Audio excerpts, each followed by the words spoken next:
દેશના ટકોરે સાબરકાંઠાથી સમાચાર મળ્યા છે કે વડાલી નગરપાલિકા વિસ્તારમાં ત્રાસદાયક પાણીની જે કમી છે એના કારણે સ્થાનિકો ત્રાહિમામ પોકારી ઉઠ્યા છે। છેલ્લા 10 દિવસથી પણ વધુ સમયથી પાણીના અભાવે લોકો જીવનયાત્રા કષ્ટદાયક બની ગઈ છે।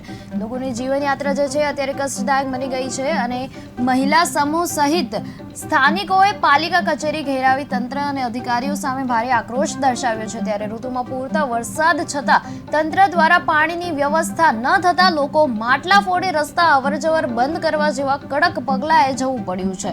પાલિકા તંત્ર તરફથી જવાબદારી ન લઈ જતા અને અધિકારીઓનો સંવાદ ટાળતા લોકોનો ગુસ્સો વધારો થયો છે।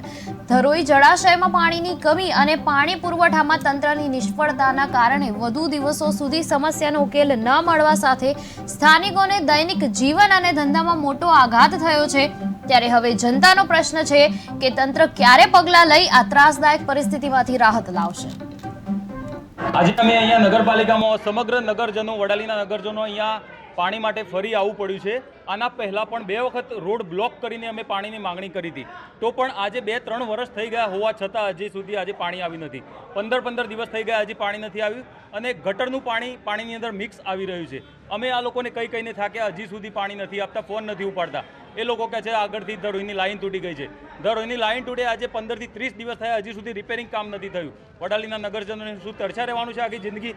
બાજુમાં ધરોઈ ડેમ હોવા છતાં પણ હજી સુધી પાણી નથી મળતું અને આ જે સત્તામાં બેઠેલા છે એમના ઘરે ટાઈમસર પાણી આવે છે અને એમને ત્યાં સ્પેશિયલ ટેન્કરો પણ નાખવામાં આવે છે। નગરજનો પાસેથી સ્પેશિયલ પૈસા લેવામાં આવે છે અને એમના ત્યાં ફ્રીમાં ટેન્કર નાખવામાં આવે છે। તમે રૂબરૂ તપાસ કરી શકો છો। અને અહીંયા અત્યારે હાલ લગભગ 2-3 કલાક થઈ ગયા, અત્યારે હાલ પ્રમુખશ્રી આવ્યા છે, રોડ બ્લોક કર્યો, એના પછી આ લોકોએ પોલીસ બોલાવી અને અમને પોલીસ બોલાવીને અંદર બહાર કાઢવાનો પ્રયત્ન કર્યો। અમે અમારા હક માટે અને અહીંયા વેરો પણ ભરીએ છીએ, છતાં અમને અહીંયા સુવિધા નથી મળી રહી। આ નગરપાલિકા જો તમે ચલાવી ના શકતા હો તો નીકળો અહીંયાથી, તાળું મારો અને ગ્રામ પંચાયત ફરીથી જેમ હતી એમ ચાલવા દો। અમિત સોલંકી। આજે અમે અહીંયા નગરપાલિકામાં સમગ્ર નગરજનો વડાલીના નગરજનો અહીંયા પાણી માટે ફરી આવવું પડ્યું છે। આના પહેલાં પણ 2 વખત રોડ બ્લોક કરીને અમે પાણીની માંગણી કરી હતી, તો પણ આજે 2-3 વર્ષ થઈ ગયા હોવા છતાં હજી સુધી આજે પાણી આવી નથી। 15 દિવસ થઈ ગયા હજી પાણી નથી આવ્યું અને